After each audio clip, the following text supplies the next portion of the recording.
NATO देश में फिर से रूसी हवाई घुसपैठ की खबर आ रही है। बेल्जियम में 24 घंटे में दूसरी बार दिखा है ड्रोन। बेल्जियम के सैन्य एयरबेस के ऊपर ड्रोन की उड़ान। क्लाइने ब्रॉगेल एयरबेस के ऊपर ड्रोन उड़ा है। ये देखिए, आप तस्वीर आपको दिखा रहे हैं। 31 अक्टूबर को भी इसी एयरबेस के ऊपर दिखा था ड्रोन। तो आखिर इसके पीछे की रणनीति क्या है? तो आप देखिए, जिस तरीके से बेल्जियम में ड्रोन नजर आया है और बीते कुछ दिन में लगातार दूसरी बार ये ड्रोन नजर आया। नेटो कंट्री में ड्रोन का नजर आना किस बात का इंडिकेशन है? बेल्जियम के खिलाफ पुतिन का हाइब्रिड युद्ध, इसको आप समझिए। दरअसल इस बार हुआ क्या है?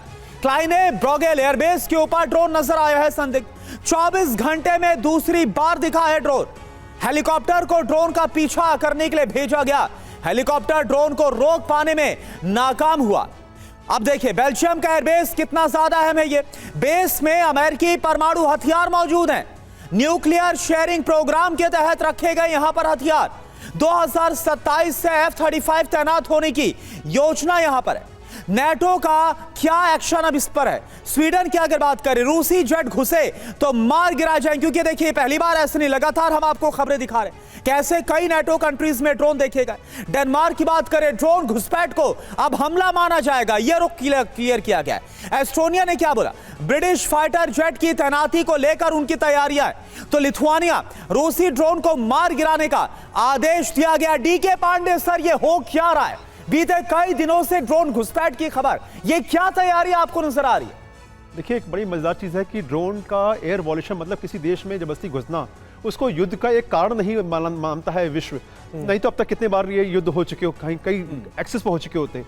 कल बर्लिन में भी ड्रोन देखे गए हैं और वहां पर लगभग 3 घंटे तक जो है वो उनका जो ऑपरेशन है वो अफेक्ट हुआ है। तो ये ड्रोन बेसिकली मैसेजिंग बड़ा क्लियर है रूसी टीम का कि हम अपने हिसाब से एयर ऑपरेशन कंडक्ट कर रहे हैं। आपका कोई इसमें हमारे पर कोई रिकॉर्ड नहीं है। हम एक तरह से एयर सुपीरियरिटी है, हमें रशिया यूक्रेन जो एक्सेस है, और नाटो कंट्रीज का मैसेज है कि आप जो तैयारियां हैं आपकी वो उतनी नहीं है जितनी की होनी चाहिए, और तैयारी करिए। ये एक प्रकार के साइकोलॉजिकल वॉरफेयर का एक नमूना है कि आप प्रेशर डाल रहे हैं नाटो के ऊपर कि आप कुछ नहीं कर पा रहे हैं और आप जो है इनइफेक्टिव हैं, आपको बहुत कुछ करना चाहिए। तो एक दबाव बनाने के प्रयास है, लेकिन हमें ध्यान रखना होगा कि रूस जिस प्रकार से तैयारियां कर रहे हैं यूक्रेन में, अपने प्रवेश की बात की।